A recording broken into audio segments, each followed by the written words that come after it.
Hi, I'm Ron from Lowest of the Low. Hi, my name is Steve, and I play with the Lowest of the Low. My name is David Alexander with Lowest of the Low. I'm John Arnott from the Lowest of the Low.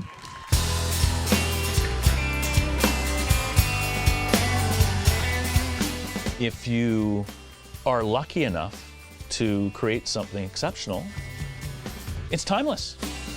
In the music that they made, always intelligent, always poetic.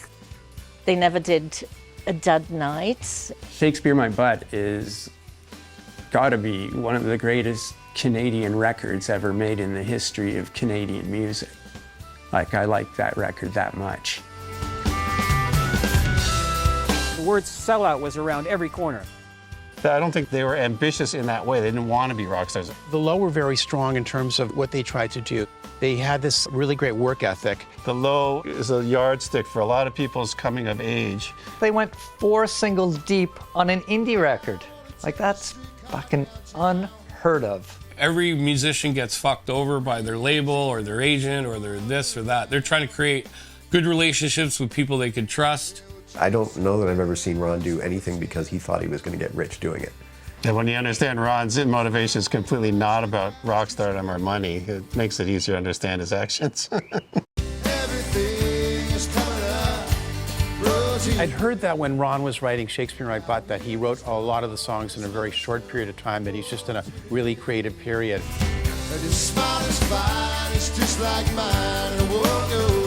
I can feel myself in those days walking around the city with a notebook on me all the time. He writes love letters to Toronto.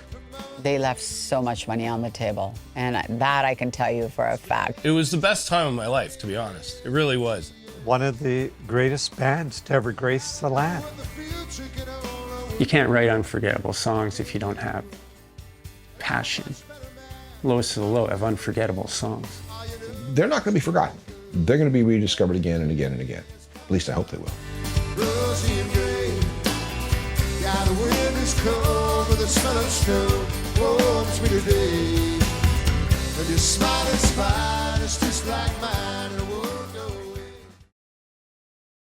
Ladies and gentlemen, welcome to the show tonight. On the Whiskey Wednesday show, we have special guest Simon Head. Simon became a recent friend of mine via an interview we did. He hosts a podcast called the Apologue Podcast. And I was on it as a guest recently, and we started talking, and we had a bunch of other connections, and I decided that it would be good to return the favor and have Simon on the show. So we've got Simon Head with us today. He's going to talk about all kinds of cool stuff, and we're going to get to know him. Let's start, Simon, with the Apologue podcast. Well, did that start in 2014? It did. Late 2014 is when I started the show. Originally, it was going to be called The Rash. And what it was is all just stories of backstage, stories of chaos and how techs kind of deal with shows. And usually a term for a crazy show is called, it's a rash, right? It just keeps coming back, and it's annoying. And I deal with rashes on a daily basis, not just physical rashes, but real rashes. So then I broke off, and I looked into a thesaurus to figure out what a different word for spinning yarn would be. And an apologue came into it, and apologue has something to do, I think, with talking animals and spinning yarn and telling tall tales. And so it was kind of a befitting name for a podcast. Very cool. And so you were early to the podcast scene. 2014 was still sort of the beginning of it all. How is it after 10 years? I would say I was second wave, because there was you have your Mark Marons and your Joe Rogans and those guys. Those guys really were 2009, earlier, that era. And so I came in around 2014 when it was sort of everybody was starting to do a podcast. Yeah. And that was sort of the part of what am I going to do? I don't really want to play music anymore. I want to do something that's, involves with art a little bit. And yeah, so 10 years. Wow. It's been 300 plus episodes. I've spoken to people like yourself who are just the same type of people that I know, and in different parts of the world. And the message is still similar. people do art because they want to do it. They don't do it because they think they're going to be rich and famous. And that's sort of an underpinning of every single interview that I've ever done. I'm sure most of the interviews you've done, where people aren't sitting there talking about how awesome it was to be a musician, or people didn't say how awesome it was to do certain things. And art, you know, you do suffer for art, no matter what economic, where you find yourself. It's still arts. It can suck sometimes being an artist, but it could also be super rewarding. You're absolutely right. And especially in the arts that is less commercial, less commercial art, it takes on a different thing altogether. And one of the things that I learned about you when we were talking is that you actually toured as sound man, front of house, and tour manager for one of my favorite bands, hardcore bands, SNFU. How? I wasn't quite tour managing. I was doing sound, and I was sleep. No, I didn't. Thank God, because that would have been a nightmare. So SNFU actually had a tour manager as well? Sometimes they did. It was usually Dave Fortune, who was their manager at the time, who has actually gone on to do great things. He's like a big producer, like he works on Taylor Swift shows and big shows. Usually it'd be Brent would be tour managing, and he'd be taking care of the books and as best as he could, and it was still pen and paper on ledger, and a lot of phone calls, and it was still like, I was still in that part of the SNFU's phase where we didn't quite have cell phones, but we'd never had like a GPS. We had a map, and we had people's phone numbers written into a book. In fact, I'm going to be donating to the Punk Rock Hall Museum a tour itinerary from 1995. Oh, wow. Of a tour we did across Canada. Very cool. Old school. Now, you had played music for years before doing this? Or was it kind of, you were a musician who always kind of did sound as well? Yeah, I started, I was always sort of interested in tech work and doing sound and recording, but I always, the artist part of it was playing music, and I didn't necessarily really write a lot of songs until like the later 90s, but I figured it was a way to sort of stay close to art. So by doing sound, I could make maybe like $100 a week, whatever, working for bands. I had a little recording studio that sort of traveled across Canada, that sort of paid whatever bills I had. I didn't really have an apartment. So I just slept on people's couches and recorded bands like all over Canada, sort of in the early 90s, and then worked for bands. And that was sort of a way to sort of stay, like I said, close to where I wanted to be. And at the time, getting like a quote unquote real job was unspeakable. Like, there's no way I was going to do this. I'm not doing it. I've seen so many people. It's like wearing track pants to a party. Mm-hmm. You just don't do that. Yeah. 95, say 94, 5, 6, and part of 7 was just traveling out of the back of my van, and sleeping on couches and recording bands. Mm-hmm. And doing sound and tour managing, and I was doing a little bit of tour managing and a lot of sound, and and I think where it all kind of slowed down is where I started becoming an adult. I started understanding, well, there's a shelf life here. You know what I mean? Like, I was starting to see some of my friends in their 40s who are starting to fall into decline and starting to really fall apart, not financially but emotionally, and really pissed off about not getting what they needed, what they were expecting. And I think, well, I don't want to be that guy. I love doing this. I don't want to hate doing something and just have to do it. And so I made sort of a conscious effort to sort of start wean myself off of touring, and it does magically coincide with the fact that I met my now wife in 1997, and we just became, so close so fast that it was sort of like, I don't want to do this really as much, So I moved my studio into the city of Toronto. I moved into Rob Sanzo's old place at Ossington and Dundas. He's the old Signal to Noise. Yes. And I moved in there. I moved my studio there. And I think I did 2 more trips where I kind of had to, because that was my bread and butter. Like every couple of months I was doing it. So I did a couple more. And I thought, well, why do I got the studio? So I really focused on keeping the energy at home. And my apartment was in the studio for a while. And then I moved in with my wife, Spring, now my girlfriend at the time. And we moved over to East York area. And I would come into work, and that's what I do. That was my job. That type of reinvention is, I know for me, I've been through several sort of points of reinvention, and it's a really difficult thing to do. And it can be heartbreaking. It can be, you have to let go of some dreams and try and fan the flames on some other dreams and imagine some new dreams, all that stuff. It can be very difficult, and you've done a really good run of it. The podcast is now 10 years old. You've got a long history, and a few years ago, you decided to take on a project, and I want you to talk a little bit about how this came up. It just came out, The Lowest of the Low, Subversives, The History of the Lowest of the Low, which is a documentary that I believe was a brainchild of yours, and you kind of, came up with the entire idea, approached the band, and basically made this thing without any knowledge of how to do it. It was just like, this is something I want to do. It sounds like an interesting thing. Let's try and do it. And that's the way things get done. And that it's a wonderful documentary. I recommend everybody watch it. And it's a great history of a band, a Canadian band that I think it's weird because I say underrated, but at the same time, like, they're so popular amongst people who love them, but there's so many people that didn't get to know them. And I don't know if that was, the band's own fault or the industry or the world. You can blame it on a bunch of things, but for whatever reason, they are one of the most beloved bands in Canada, but they're also fairly unknown, which is a strange thing. How did that come about, and what exactly was your process in choosing The Lowest of the Low, and why your passion was there and all that stuff? Like, give me a little bit of history about it.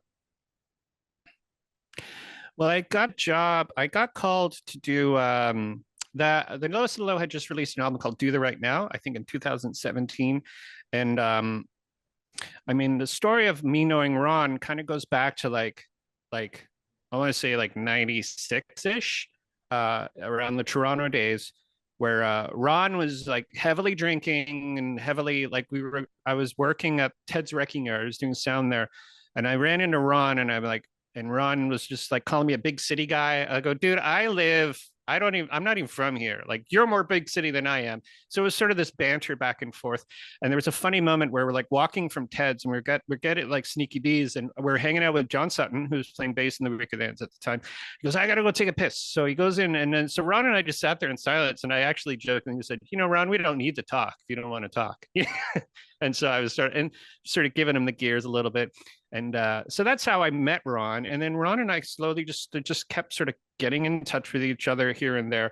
And then I ended up, Facebook was the great joiner. Like in 2009, I found that Ron was on there, and there was this one song, Small Victories, that he does. And he did it on a sampler comp that was on an American comp that the Weaker Thans were on, AK Press. That's what it was.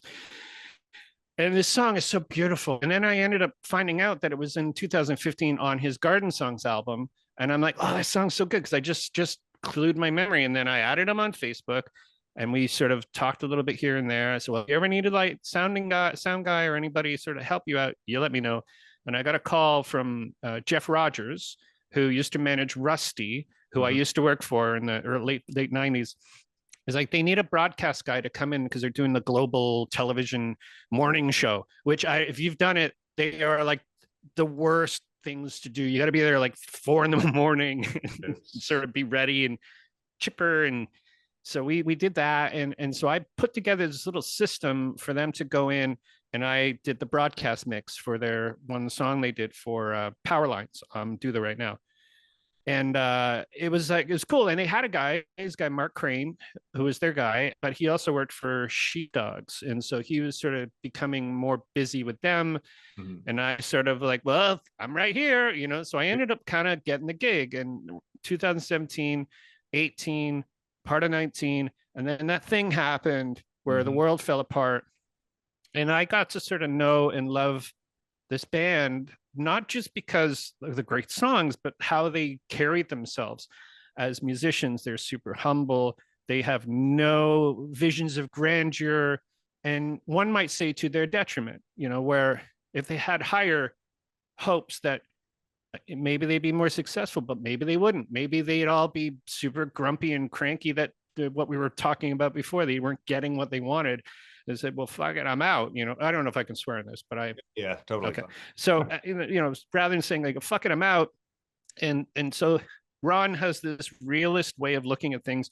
I really sort of appreciate that. And he doesn't mince his words. He doesn't really hold back on anything. And that's where I sort of said, well, I'm either going to do one or two things. I'm either going to write a book on this band or a band, or I'm going to do a documentary. And I sort of learned a little bit of video editing chops over the 2000s ish, just sort of figuring out how to do it. And then I called up Ron. I said, Ron, I prefaced my pitch by saying, I have absolutely no idea what I'm doing, but I watch a lot of them. Would you like me to do a documentary on your band? And he's like, oh, sure, let me talk to the band. And then nothing. It was quiet for like 6 months. So I thought, well, we're done. Nothing's going to happen. And then, so I said, well, I'm just going to try one more time. Emailed, and he goes, let me ask the band. And then 2 minutes later, he texts back, yeah, they're in. So they're good. So I'm like, all right, well, let's get started. So all throughout 2020, I was sort of putting together what I needed to do. And my first interview was in October of 2020. Kind of in the weird, not quite the dark days of the thing. And I'm not mentioning it because it doesn't need to be mentioned. It's like the other thing that we're just not going to talk about it. Yeah. But it was very like, people were like worried about being outside with each other, and people worried about this, and it really held things back I'm going to say it delayed the whole thing by a year at least. For sure. So I ended up interviewing Ron, and then I interviewed Stephen Stanley, and then we got into 2021, and I interviewed John Brooks. And John Brooks is their old tour manager. And you want to think, if you think Ron has no social filter, like John actually has no social filter. He gives no fucks, and he'll say anything he wants. And I have I have an hour and a half of him just talking shit about stuff. It's brilliant. Right. It could just be a documentary on John Brooks, by the way. But so I ended up once I got John in there, because all I had was Stephen and Ron to talk about the story. And I had sort of phone called them and recorded the phone calls just to sort of see how I'm going to get this thing together. What is the I'm going to say all these things that I came up with, people do that. Like, I had no idea like that people transcribe their interviews so they can look at it on a document and refer back to what the story is. Mm-hmm. So I was talking to my friend Mina in Vancouver, and I go, yeah, it's amazing. She goes, yeah, that's what people do. They do these things. I'm like, oh, okay. I thought I reinvented the wheel, So I actually employed my mom to transcribe all the interviews. Oh. So what John Brooks said, everything John Brooks said, my mom had to type out. And there's some pretty disparaging talk on there. And my mom heroically, put everything to a binder, which I put together a binder of 600 pages, double-sided printed, of what the documentary ended up turning out to be. And then, so from there, story's got to be in 3 acts. All good Shakespearean plays and all great tragedies happen in 3 acts. So I had a 3-act in mind, which ended up being kind of 3.5 acts. And then I ended up just calling, reaching out to people, and people got back to me. And I thought that was amazing, because I thought, well, I'm a nobody, but the low have this thing, and I call it low karma. People want to help. They have this sort of like, oh, I used to love that band so much. Anything you want. I had people from TV stations like saying, well, you want to put it on my TV channel? Like just saying like, before I had even done anything, and I guess that brings us up to, it's now on Blu-ray, it's on Apple TV. I've sort of started a few other projects that the podcast has turned into what I call the production company. Yeah. So I'm just using it to sort of create new stuff, in a maybe in hopefully different manner that people, I don't go through crowdfunding, although some of the fans just donated money just because I didn't ask for it, but they donated some money. and I did, that's great, but I didn't do a crowdfunding or any sort of that stuff. I did a lot of social networking, which was super helpful because the fans of the band are very very loyal, and I got really lucky. I felt like it sort of feels like it mirrors a little bit the Shakespeare in My Butt story, where there's a bunch of kids just doing shit and put this thing on a record. It turned into this great selling, commercially successful album. Commercially successful. I'm using that as a, I know what you know, Sold a very lot of loosely. But people, like, there's more compared to the last thing I put out 10 years ago. This is like, might as well be Bon Jovi, Slippery When Wet. You know what I mean? Like, to me, this is fucking huge. You know, so there's this type of like this nice momentum, and it feels like that art has kind of come. I've always said good art, you just do good art and money follows. I think we might have said that on our interview we did, is just do good stuff, and if it's good, people will attract themselves to it. And if they don't, well, it's not good. It's good to you, but maybe it's not good to anybody else. Exactly.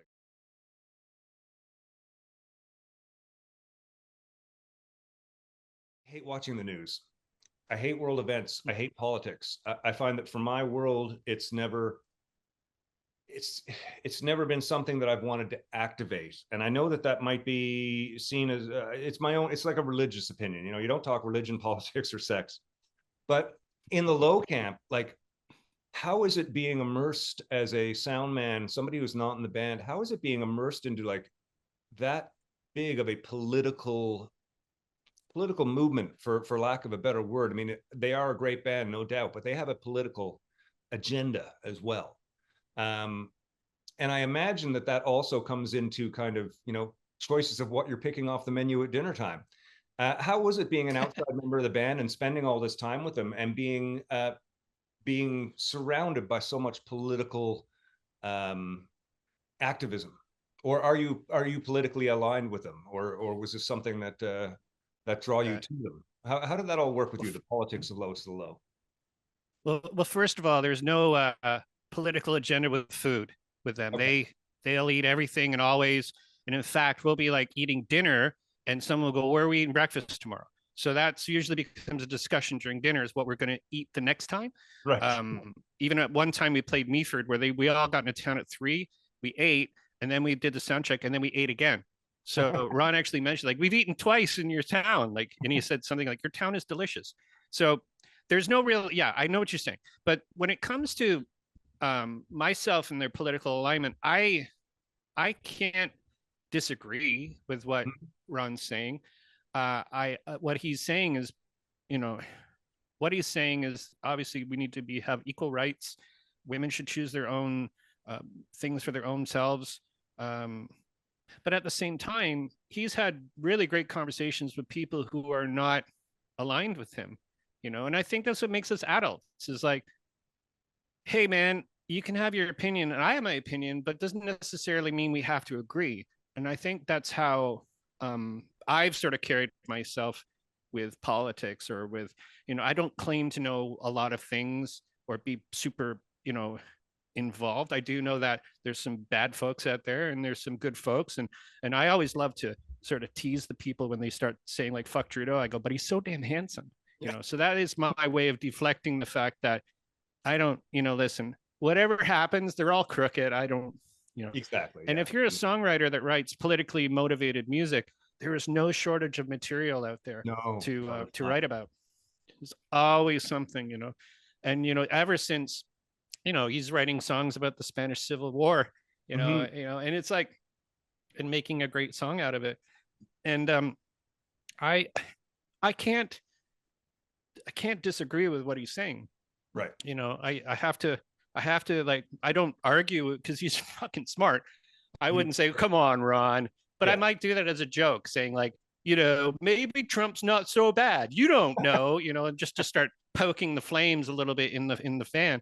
Right. Well, that's actually really good to hear. I know that I can't remember. I was doing a little bit of research. I can't remember if it was in the documentary or somewhere else, where they were talking about auditioning I think it was a bass player in the early days, and how they sort of sat him down and sort of were prying him for his political views more than his bass playing. Oh yeah, that And was that'd be a David horrible- playing drums. Yeah, that Oh, was the drums, David yeah. when he was going to join Social Insecurity. Right. I'm sure, and I think Ron has even said that a 20-year-old Ron Hawkins must have been insufferable. You know, in his co-writing song partner Ken, also very political. And I think that, I mean, that's kind of the neat story, because David got auditioned on what his thoughts were before he even sat down to play drums. Yeah, and that's pretty cool, man. Like, you know, that takes a lot of balls. Yeah. Well, that's what I'm saying. It would have scared the hell out of me, you know, as a 20-year-old kid showing up to an audition for a band and having them pry me on my politics, just because, like, it's not, you know, it's, I mean, I grew up, you know, in the 80s. I was part of the, you know, the anti-nuke movement, you know, back when we were all at 11:59 on the clock. And, you know, part of the NDP youth rallies and all that stuff when I was a kid. And being a punk rocker, you're kind of exposed to it, but I never really had sort of definitive beliefs. And I find it amazing when I see bands that have taken their art and their politics and merged them together so strongly. And you know, Ron has done that with the Low for years, and it's an amazing thing. So I was just curious whether that was still sort of part of the Lowest Low machine, was, you know, the questioning your integrity on politics and worldviews. So that's pretty cool. No, Simon, you've got the Apologue podcast, which is still going. You've got the Lowest Low documentary, which is currently out, and it's circulating on streaming services. It's getting a lot of attention from festivals. It's getting a lot of attention on the music scene, especially in Toronto. I'm sure elsewhere, but I see it a lot coming out of Toronto. You're still running your studio. You're still producing bands? Yeah, not as much. Maybe 2 or 3 a year. I'm doing. I pretty much everything I have now fits into a little trailer I have, and I'm back to doing on location recordings, which is very fun. Like, I just recorded a band called Thunderglove, and they are a barbarian surf rock band. Oh, and wow. Cool. they're the coolest, like, funnest band to record. There's no words. It's just hoops and ha's. Mm-hmm. And it's all very tongue-in-cheek, and they go play like Renaissance and Comic Cons and stuff, and they're like these amazing. Wow. Like, it's so wacky that it's like, you guys should be in Vancouver. That's what I said. But yeah, so I do that, and then I do a bit of my own recording. I started a little bit of a solo project over like the past couple of months, where I worked a little bit with Chris Brown out of Wolf Island Studios, and started a few songs. Gonna finish hopefully some other stuff. I'm re-releasing Foursquare, my band's first album, on Bandcamp, I think, in a couple of days, just because it's got nowhere to live. Yeah, and got I work with a country artist named Corey Marks, and we're going to doing some Canada Day shows. I started a couple of different projects. One is one is on, like, it's my Elliot Lefko and I are working on this thing. It's not really announceable yet, but it's just, we're talking to like some of the coolest people ever. We're traveling all over North America and interviewing people for a documentary. And I've started one on the Nils. On the Nils? So Did you say the Nils from from Montreal. That's interesting, because we talked about the Nils briefly. And then I saw 2 days ago, the Nils just played a show recently. And I thought, how was that? Yeah, they played the Bovine with Kastner. John Kastner played guitar and sang most of the set. I would love to have come down to see that. That sounds like an amazing show. Are they doing more shows? Like, are they officially? They are mostly out of Montreal. They're sort of sticking around Montreal. That story is it's a tough story. I mean, there's a lot of things in play, and a lot of personal stuff. You know, like Alex, the main songwriter, committed suicide. Spoiler alert. And, you know, and also, you know, I can empathize because I lost my brother to suicide. So there's this type of like conversation with Carlos that only people that have lost their brothers and or sisters can have. You know, so I feel very empathetic to Carlos, and Carlos has a view of what happened that doesn't necessarily align with the actual, which I think in there somewhere there's going to be this kind of cool story on them. And like I said, I've put it a little bit on the back burner until the end of the summer. I've already interviewed people like Chris Spedding, who played who recorded like Nevermind the Bollocks, and He's like he played on I don't know if you're ever a fan or fame. My parents would love this War of the Worlds album. Jeff Wayne. I don't know that one. Go check it out. It's a double album. It's a concept album based on the War of the Worlds story. And it's kind of like, it was the first 48 track digital recording ever to happen in it was like early 80s, late 70s. And actually might have been the first 48 track recording. And Chris Spedding played most of the guitars on it. And that blew my mind, and he's played on all sorts of stuff. So I interviewed him for 10 and a half minutes at the Horseshoe while Anton Fig was checking drums upstairs. So sort of like, well, like doom doom. I'm like, well, that's Anton Fig. I can't say, hey, shut the fuck up. We're trying to do an interview down here. Yeah. Yeah. And it's gonna be I think that's gonna be a cool story. It just needs to sort of make sure what the story is the story. And if it isn't the story, I have to make sure that what I'm willing to let the non-part of the story be part of it. Like, because there's a few not false understandings of the story, but there's like this sort of, this is what I saw, and it's not really what happened. Same thing with the low. Yeah. Same thing with the low. There's certain conversations in that movie where I've had people like in the band go, that didn't happen. I go, well, if Ron said it happened, then it happened. And Ron and I had this great conversation about and I forget where the quote's from. It might be from Hunter S. Thompson, where it's like, never let the truth get in the way of a good story. Yes. I might be Hunter S. but that's like, listen, it's a story, man. Like, I'm from story. Have you seen the Bob Marley documentary? That's our mantra. The Bob Marley documentaries. The documentary or the new movie? The documentary. There's a guy on there and he's just riffing, telling stories, and it's all lies. And they just kept him in there because there's this old Jamaican guy telling these crazy stories that Bob Marley is a god, But that's kind of that's the way I see it. Oh, I think that's hysterical. Yeah. Well, Simon, thanks for your time.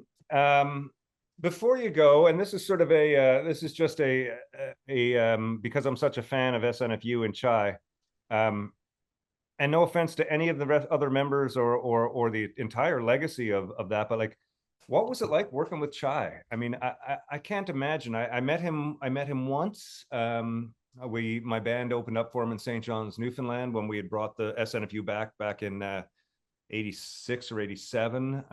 It was after, they were just releasing If You Swear You'll Catch No Fish. So it was after no one else wanted to play. And that show and that evening, I have to attribute to the reason that I was so passionate to want to play music for my entire life was after that show. And Chai was so inspiring. Like, when I saw him, he was still like early 20s, sort of 5-inch mohawk dreads, dyed blonde. And he had so much energy, and, he'd hold the mic and he'd look you in the eyes right into your soul. And it was the most incredible thing I've ever seen. And I know that years later, through his drug addiction and, his homelessness and all that, I've seen lots of videos. I've seen videos of him doing solo shows in record stores in Vancouver, with like 7 or 8 people standing around. Even then, I felt a love and a bond for him, even though he'd fallen so far. What was it like being around somebody like Chai? Like, was he still in the 90s when you were working with him? Was he still like seriously energetic and focused, or was he getting distracted? And how was it being around that? When I first started working for SNFU, Chai wasn't drinking. He was smoking 100 cigarettes a day, but he wasn't drinking anything. But he was like taking like neocitrin packages and sort of tripling them up and sort of doing a lot of. He was starting to get into like cough syrup and things like that. Mm-hmm. Not as like this is going to be problematic. That only happened sort of like 10 years later, where he was actually boiling cough syrup to make it stronger, and basically turning it into crystal meth. Wow. So I ended up getting this gig, and the very first thing I did is I got picked up in Montreal, and we drove out to Quebec City, and then we did the show at the venue. I forgot what it was called. But then I ended up getting to the room that was my room, and then in walks Chai, and he's my roommate. And he goes, "Oh, I guess we're roommates." I go, "Yeah." And we stayed up to like, I want to say like 4 or 5 in the morning, just talking. And he was very interested in who I was, what I did, why I was who I did, and blah, blah, blah, blah. And we had this sort of fun, interesting conversation. And then the next day, he's like, basically poking fun at me for like talking all night. Like, I'm like, dude, you were in, it took two, man. We were both having this conversation.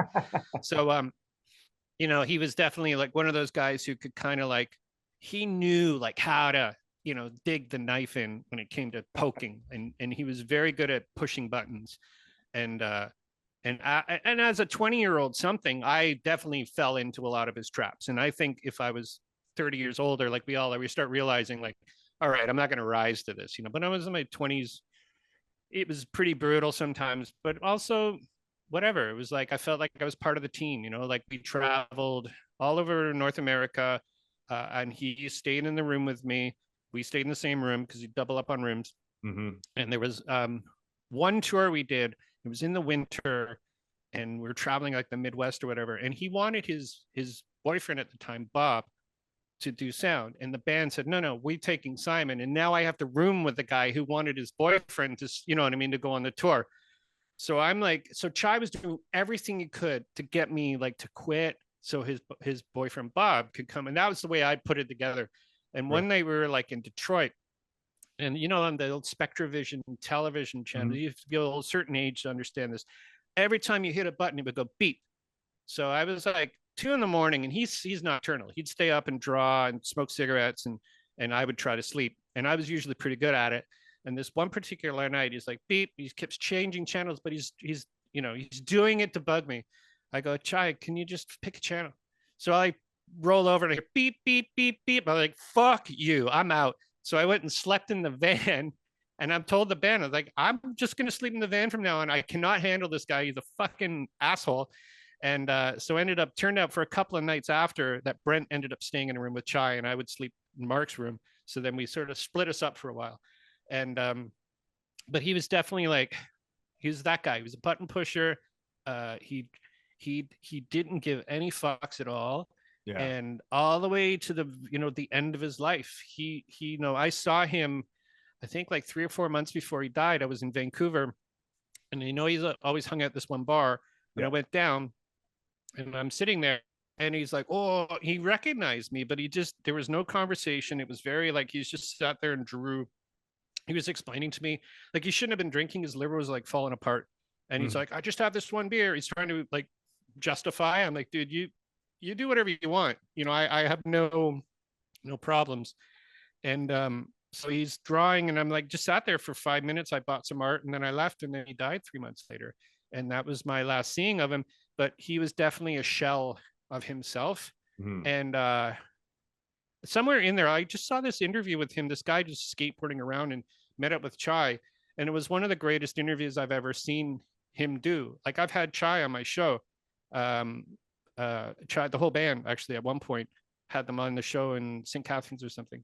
And just Chai's brain wasn't clicking. It wasn't ticking. You know what I mean? Like, he understood what his legacy was, but he didn't understand, like, he just didn't care anymore. And that was sort of like this type of like, and it was very, for me, it was like, holy shit. It was like seeing somebody in the hospital who was ready to die, you know. And that's where I sort of felt. And even in this interview, he's like, the doctors give me 6 months to live. And he quite literally died like 6 months after that, like after this interview. He was one of a kind.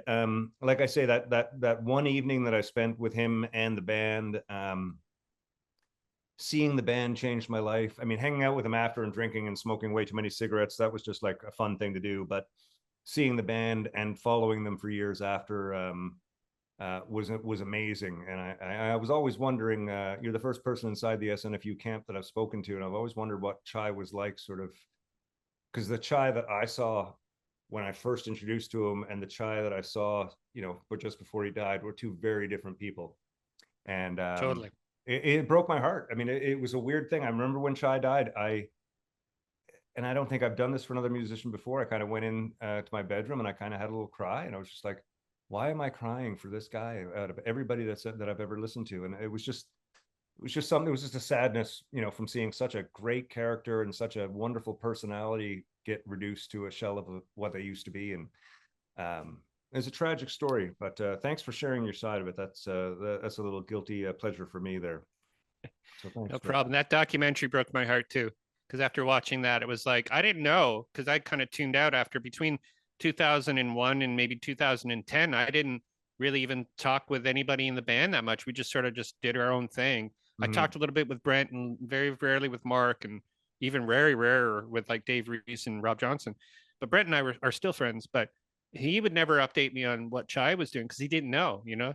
And there's times where I think where Mark would actually have like royalties and just sort of drive around parts of East Van and give him money. Now, I don't know if that's a true story, but that's what I found, I've heard to be like a story. Like, let's go find him. He's going to be here, here, or here. And and the kite literally drop him off some money, knowing that it's not going to go in a bank. No, that's going to go somewhere else that you don't want it to go. But yeah, that's the sad reality. I've had a few addicts in my life, and it's really it's always heartbreaking. It's always heartbreaking. That's one of the you know, we talk about how tough it is to be an artist, and you know, it's really easy that first time you snort a line of cocaine and you go, oh wow, this changes everything. And it does change everything. You know, it leads to all kinds of interesting spots. But yeah. Well, Simon, thank you so much, man. What a cool thing. This is the second time we've had to chat in a month. I feel like we're best friends now. It's awesome. We are. I'm coming over. There you go. I always got beer in the fridge, and I just got the pool open. The heater's not working, and I can't afford to fix it, so it's a little cold, but that's okay. It's okay. I don't swim in pools. Well, thanks for being on. I loved it. Man. Really appreciate it. Yeah, I really appreciate it. I totally appreciate it, man. It's so good. Like I know your show, and and we have a common friend in Cam Carpenter who set this up, and it's good to keep supporting each other in this fight for whatever it is we're fighting for. Absolutely. I mean, we're telling stories, we're sharing our tales, you know, we're creating new tales, and you know, there's enough of a reach that some people are interested in hearing it. So it's fantastic. I think that, you know, documenting and preserving the history as accurately as we can through interviews and documentaries and stuff like that is a really important and valuable job to be doing. So congrats. Yeah. Thanks, man. Ladies and gentlemen, it's been Simon Head on the show today, talking about The Lowest of the Low, Subversives, the history of The Lowest of the Low, which is the documentary. We appreciate you coming on, and we'll talk to you again before too long, brother. Thank you so much, Ken. Cheers. Cheers. Okay, Simon. Oh, what's those flowers for? What the hell was that? I don't know what that was. Oh, if you do that, does it? Oh my lord! My God, look at that. What if you do this? What if you do this? Nothing. It doesn't do anything. There should be balloons. That's hysterical. That brings up balloons. Wow. That's so fucking funny. AI takes control.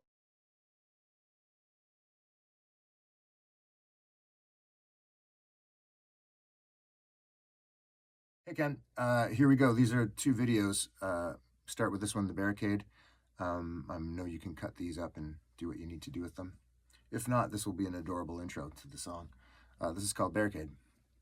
When all the roads you see from your door lead one way and the other way, and all the waves that crash on your shore carry sailors' bones from shipwreck days. When all those vicious handcuffed words constrict, contract, constrain, well, I'll meet you on the barricade in the cool, defiant rain.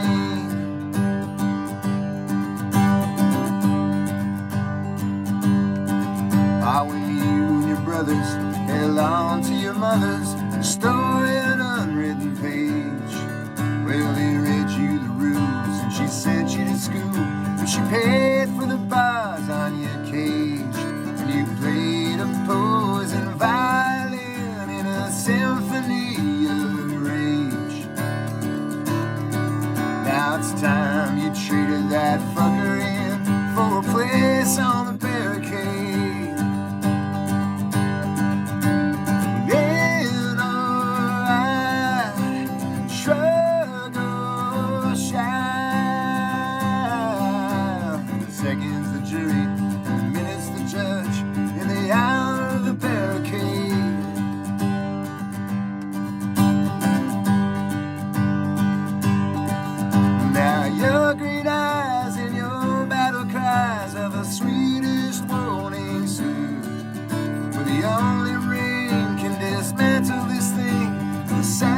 Siren heard by the children of apostasy.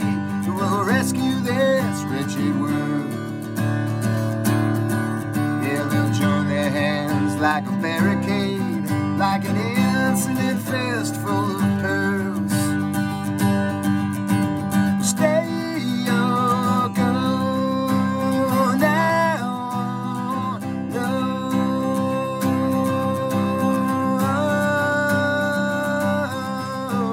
The week is the hangman, the month is the rope, in the year of the barricade.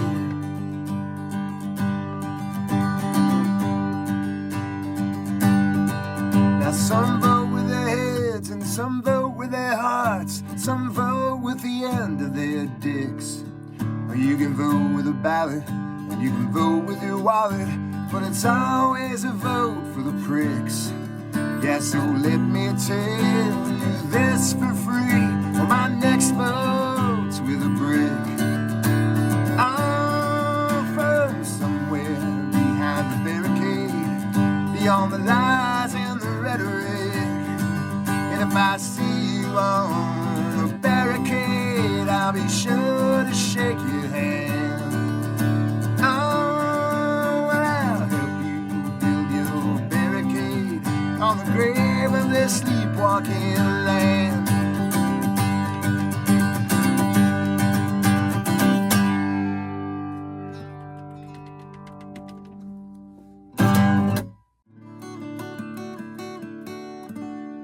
Song number 2. This one's brand new, so I'm probably gonna screw it up, but don't worry, everything's cool. This is called Brave New World.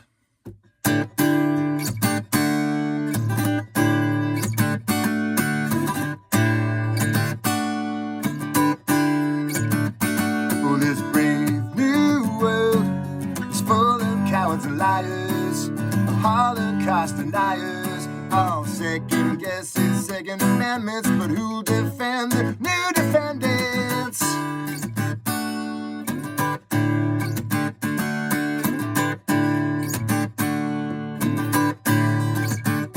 We say this brave new world is not for the faint of heart, for the lovers of a starving artist. It's for the rats and the worms and the snakes and varmints and those that can't keep their rage in their undergarments.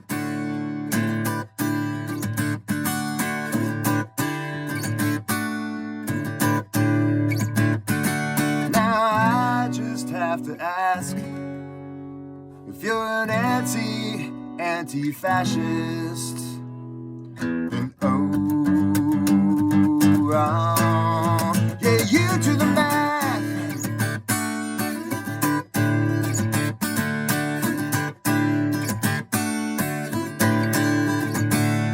We're gonna dance in the ashes till compassion is a fashion and live with open hearts. We're gonna weaponize affection, gonna march in a new direction. Yeah.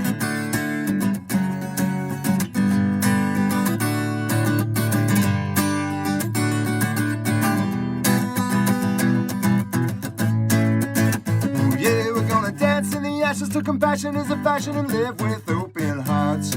We're gonna stop that infection, gonna march in a new direction. Till this brave new world is somewhere on the map. If no one has to ask, oh, what's the answer? That's the question, a ballot or a bullet or an insurrection. You gotta plant that flag and make some choices, raise some hell and raise your voices. Your voices. Your voices. Your voices are belling a bomb.